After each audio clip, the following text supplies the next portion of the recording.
Last weekend, I hosted an amazing online workshop with over 500 women joining live from around the world, and I knew that I had to bring some of that material here because if you're a woman who is struggling with low desire or avoiding sex or feeling disconnected from your partner, this is for you.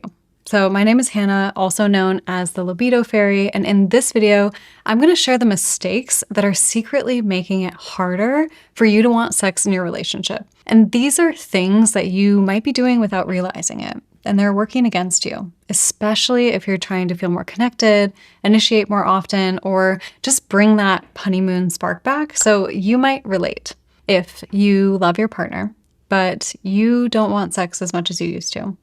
If you never think about sex unless your partner brings it up, or if you feel tired or pressured or disconnected, so you just avoid intimacy altogether, or you don't know how to communicate what you want, or you're afraid it'll hurt your partner's feelings, or you struggle to get in the mood, or you get stuck in your head during sex, or if you want the honeymoon energy back again, but you just have no idea how to bring it back. If any of those things that I just said feel true for you, you are not alone. And more importantly, there is nothing wrong with you. All those things I just said, they are symptoms. They are not the root issue of what's going on. I want you to imagine it like this. So you're in a boat and the boat is leaking and you're bailing water out of the boat with a bucket, trying to keep it afloat. That's what it's like when you take supplements, try to read a sex book, or just hope things will magically get better. You're managing the symptoms, but you have not patched the hole at the bottom of the boat.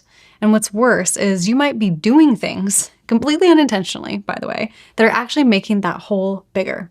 So I'm about to get into the mistakes that make the hole bigger. But before I do, if you are relating to this so far, go ahead and like and subscribe to the channel because this is what I talk about all the time and you are the exact person that I help. So let's get into the mistakes. So mistake number one, spending every single night zoning out with Netflix or just scrolling on the couch side by side with your partner. It seems relaxing, but what you're actually doing is checking out and you're putting a wall between you and your partner. Mistake number two is avoiding kissing, touching, leaning into flirting because you're so scared that you're going to lead them on and then reject them. So you just pull away and then the emotional and physical disconnection gets bigger.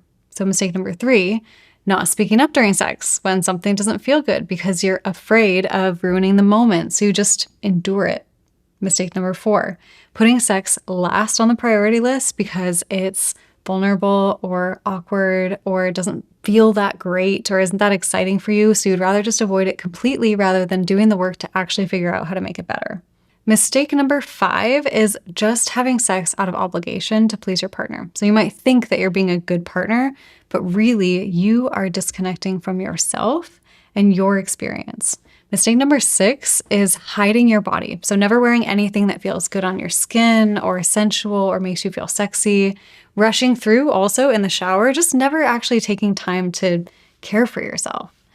Mistake number seven is doing the same 3 moves in the bedroom every single time, never switching things up, and then being so confused about why sex feels boring or like a chore. Mistake number 8 is rushing through foreplay or skipping it entirely, telling yourself, let's just get this over with, or I'm taking too much time. Mistake number 9 is avoidance. Completely. Just hoping that this is a phase that will pass on its own. And one of my mentors says this thing, that hope is a drug. It's the hopium drug. And he's right. You're hoping things will just get better without making any real changes. And then the boat keeps sinking. Now, let's talk about what's going on underneath all of those mistakes. Most of us, myself included, grew up with so many disempowering messages about sex. Things like sex is bad, sex is for men, masturbation shameful, sex should be spontaneous. If you're in love, sex will just be easy. All of these beliefs that we hear get internalized, and then they drive those behaviors. They drive the mistakes. I'll give you an example. I used to believe that sex was something that I did to keep my partner happy. And that belief led me to never speak up in bed, to just ignore my needs, to rush through sex and just get it over with. And all of those actions confirmed the belief. So it looped in this cycle. That's why things like lingerie or hormone supplements don't actually solve the problem. Because unless you shift the belief and you shift the behavior underneath, you stay stuck in the same pattern. And eventually, those beliefs will form an identity. You might start to say things like, I'm just not a sexual person. I just have a low libido. I'm too complicated. I'm broken. I'm not sexy. Those identities, everything you say after I am, becomes self-fulfilling. So here's what I want you to do. I want you to start imagining the version of you who really has the kind of sex life and relationship that she wants. What is she like? Confident, curious, free, present? And then start thinking about, what does that version of you believe about sex? What does she think about sex? Does she think that it's fun? Does she believe that it's for connection? Does she believe that she deserves pleasure?